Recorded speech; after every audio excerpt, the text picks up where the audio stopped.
ऐसे 450 की एक खासियत है, समझ में आ जाए तो बहुत आसान लगता है और अगर नहीं समझे सीधे बस रट्टाफिकेशन करने की कोशिश करी तो भाई मामला बहुत गड़बड़ हो जाता है, बहुत कंफ्यूजन क्रिएट हो जाता है। तो don't worry, I am here. Scribble revision में आपका स्वागत है। ऐसे 450 को अपन करेंगे अपने हैंड रिटन नोट्स से, जिसका आपको पूरा डिटेलिंग डिस्क्रिप्शन में लिंक दे रखा है, वहां पे मिल जाएगी ये सारे नोट्स। और वीडियो को जल्दी से लाइक कर दो, लाइक टारगेट रखते हैं 450। स्टार्ट करते हैं अपन ऐसे 450 evaluation of misstatement identified during the audit. अब मेरी बात को ध्यान से सुनना, पहले थोड़ा सा कॉन्सेप्ट समझो। देखो क्या होता है, ऑडिटर क्या करता है, ऑडिटर है ना, ऑडिट प्रोसीजर लगाता है। ऑडिट प्रोसीजर दो स्टेजेस में लगाता है, risk assessment procedure, further audit procedure. ठीक है सर। सर ये risk assessment procedure, further audit procedure क्यों लगाता है? ताकि वो आइडेंटिफाई कर सके मिसस्टेटमेंट, है ना। यही लॉजिक होता है, मिसस्टेटमेंट आइडेंटिफाई कर सके। अब बात ये होती है कि आप मिसस्टेटमेंट आइडेंटिफाई करने के बाद में क्या मॉडिफिकेशन की तरफ जाओगे? क्या सीधे मॉडिफिकेशन की तरफ जाओगे ऐसे 705 की तरफ? Answer is no. आपको पहले जाना पड़ेगा ऐसे 450 के पास में, और ऐसे 450 बोलता है evaluation of misstatement identified during the audit. मतलब सिंपल सा प्रोसेस ये है कि केवल मिसस्टेटमेंट मिल जाए फिर मॉडिफिकेशन मॉडिफिकेशन चिल्लाना मत स्टार्ट कर देना, पहले ऐसे 450 को याद करना। ऐसे 450 आपको कुछ चीज़ें बताने की कोशिश करेगा। क्या ये बेसिक बात क्लियर है? हाँ सर। अभी राजा मेरी बात को सुनना, पहले यहाँ पे अपन ये चीज़ देखते हैं कि ये जो मिसस्टेटमेंट मिला, इसका ऑडिट पे क्या इम्पैक्ट आ रहा है। ठीक है, क्या ऑडिटर को ऑडिट स्ट्रैटेजी ऑडिट प्लानिंग को रिवाइज करने की जरूरत है? पहला हमारा ये कंसिडरेशन होता है। उसके बाद में हम इफेक्ट ऑफ अनकरेक्टेड मिसस्टेटमेंट देखते हैं। अभी यहाँ पे तुम्हें कॉन्सेप्ट को समझना है मेरे साथ में। अनकरेक्टेड मिसस्टेटमेंट देखते हैं। Sir why uncorrected only? ये अपना डिस्कशन का पार्ट रहेगा। ठीक है, तो राजा वेट करना, बिल्कुल शांति से अपन 10 मिनट में स्टैंडर्ड को कंप्लीट कर देंगे। ठीक है, तो ऐसे 450 evaluation of misstatement identified during the audit. Auditor का ऑब्जेक्टिव सिंपल सा होता है कि जो भी उसको मिसस्टेटमेंट मिले ना, जो भी उसको मिसस्टेटमेंट मिले ना, उसका वो इम्पैक्ट देख रहा है ऑडिट पे क्या होगा। This is your first step. क्या हो गया?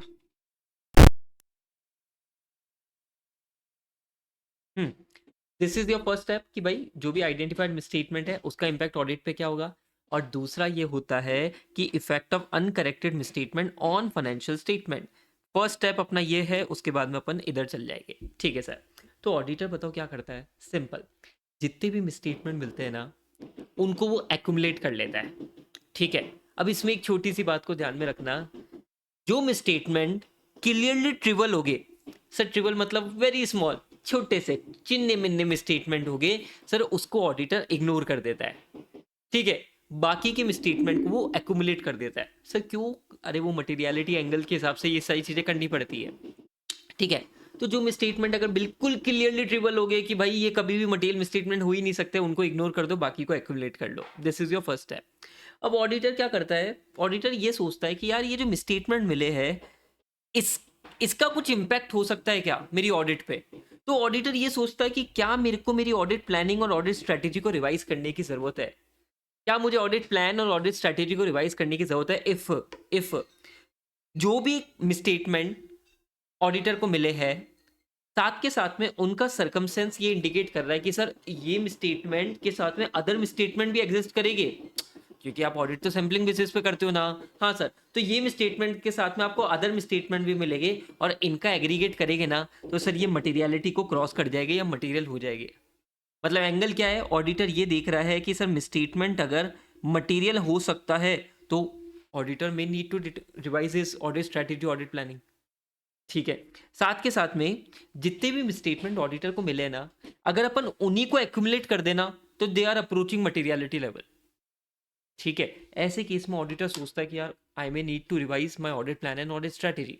तो व्हेन जब उसको मिसस्टेटमेंट आइडेंटिफाई हुए, उनका नेचर उनका सर्कमस्टेंसेस ये इंडिकेट कर रहा है कि बेटा इसके अलावा भी कुछ और मिलेगा, और उनको सब आप जब आप टोटल करोगे तो मटेरियल मिसस्टेटमेंट होगा, या accumulate of all misstatement approaches materiality. तो आप ऐसे केस में ऑडिटर ये सोचता है कि do I need to revise my audit strategy audit planning.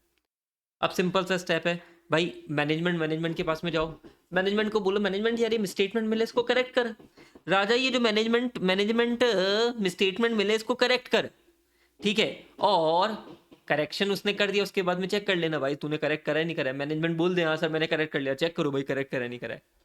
क्या ये बात आपको समझ में आती है? हाँ सर। अब मेरी बात को सुनना, सपोज कर तुमने बोला था मैनेजमेंट को मैनेजमेंट ये मिसस्टेटमेंट मिला करेक्ट कर, मैनेजमेंट ने मना कर दिया कि सर, मैनेजमेंट ने मना कर दिया कि मैं तो नहीं कर रहा, मैं तो नहीं कर रहा, तो ऑब्वियसली सर आप ऐसे नहीं कॉलर पकड़ लो उसका, आप उससे समझो कि यार मैनेजमेंट क्यों मना नहीं कर रहा, ठीक है। अब यहाँ पे तुम्हें थोड़ा सा एंगल को समझना है। अगर मिसस्टेटमेंट करेक्ट हो गए तब तो ओके है, तब तो बात ही खत्म हो गई। अनकरेक्टेड मिसस्टेटमेंट का ही तो इशू है, और यही तो राजा आपका सेकंड ऑब्जेक्टिव है। इधर देखो, यही तो राजा आपका सेकंड ऑब्जेक्टिव है कि अनकरेक्टेड मिसस्टेटमेंट, क्योंकि जो मिसस्टेटमेंट करेक्ट हो गए उनकी तो बात ही खत्म हो गई। हाँ सर, ठीक है। तो अनकरेक्टेड मिसस्टेटमेंट का एंगल अब अपन लेके चले गए। अब ऑडिटर को देखना है कि यार मैनेजमेंट ने सही नहीं करा है, there are some uncorrected misstatement. तो ऑडिटर क्या करता है, अपनी मटेरियलिटी जो उसने ऐसे 320 के हिसाब से निकाली थी उसको एक बार रीअसेस कर लेता है, रीअसेस कर लेता है कि भाई मेरी मटेरियलिटी लेवल तो सही है ना, ठीक है। फिर वो देखता है कि यार ये अनकरेक्टेड मिसस्टेटमेंट मटेरियल है क्या, उसने मटेरियलिटी रीअसेस कर ली। अब वो देख रहा है कि भाई अनकरेक्टेड मिसस्टेटमेंट मटेरियल है क्या, क्योंकि राजा मैं आपको एक चीज बोलूं, ऐसे 705 की तरफ आप जब पढ़ोगे ना तो वहां पे मटेरियल होगा ना, तभी आप मॉडिफिकेशन की तरफ जाओगे, है ना। तो यहाँ पे ऑडिटर का एंगल ही क्या है कि सर ये अनकरेक्टेड मिसस्टेटमेंट मटेरियल है क्या, ऑडिटर का ये कंसिडरेशन है। इसके लिए वो सर क्या देखता है, size and nature of misstatement, quantitative qualitative misstatement दोनों देखे जाते हैं, plus circumstances of their occurrence, साथ के साथ में पिछले साल कोई मिसस्टेटमेंट अनकरेक्टेड थे या पिछले साल कोई मिसस्टेटमेंट अनकरेक्टेड थे, उसका इम्पैक्ट भी ऑडिटर साथ में कंसीडर करता है। पिछले साल के मतलब करंट ईयर के मिसस्टेटमेंट को तो तुम देख ही रहे हो जो अनकरेक्टेड है, पिछले साल भी कोई अनकरेक्टेड रह गए थे तो उसका भी इम्पैक्ट ऑडिटर साथ में देख लेता है, ठीक है। ऑडिटर का सिंपल सा लॉजिक है, मैनेजमेंट तुमने मिसस्टेटमेंट सही कर दी, बहुत बढ़िया, मिसस्टेटमेंट सही नहीं किया रीजन समझो, और उसके बाद में मटेरियलिटी को रीअसेस कर लो और देखो कि यार ये अनकरेक्टेड मिसस्टेटमेंट मटेरियल है क्या, ठीक है। अब मैनेजमेंट भाई साहब ने सही नहीं करे तो तुम किसके पास में जाओगे सर, तुम हायर अथॉरिटी के पास में जाओगे, टीसीडब्ल्यूजी वालों के पास में जाओगे।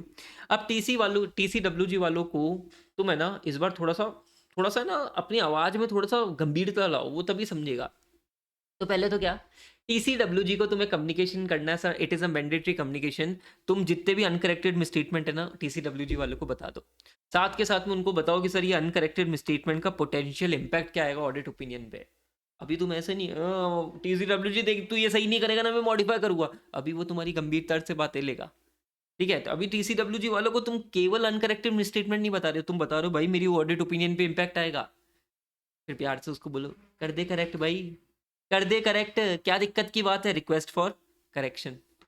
आपको बात समझ में आती है क्या? हाँ सर। अब राजा मेरी बात को सुन, एक छोटा सा इंस्टीट्यूट एमसीक्यू पूछ लेता है, बहुत इंपॉर्टेंट एमसीक्यू इंस्टीट्यूट पूछ लेता है, मैनेजमेंट टीसीडब्ल्यूजी से रिटर्न रिप्रेजेंटेशन ऑडिटर लेता है। अब राजा मेरी बात को सुनना, आपने यहाँ पे कनेक्ट करो, आपने 450 में अनकरेक्टेड मिसस्टेटमेंट देखा, अब अगर ये सब कुछ ठीक हो गया तो ओके, अगर नहीं हुआ मटेरियल इंपैक्ट रहता है तो मटेरियल या मटेरियल प्लस परवेजिव के हिसाब से क्वालिफाइड एडवर्स डिस्क्लेमर अपन ऐसे 705 में करते हैं, ये आपकी लिंकिंग है, ठीक है। अपन 705 की सीरीज आगे डिस्कस करेंगे, ठीक है। अब टीसीडब्ल्यूजी सिंपल है, इनसे हम थोड़े से रिटर्न रिप्रेजेंटेशन अलग स्टाइल में लेते हैं।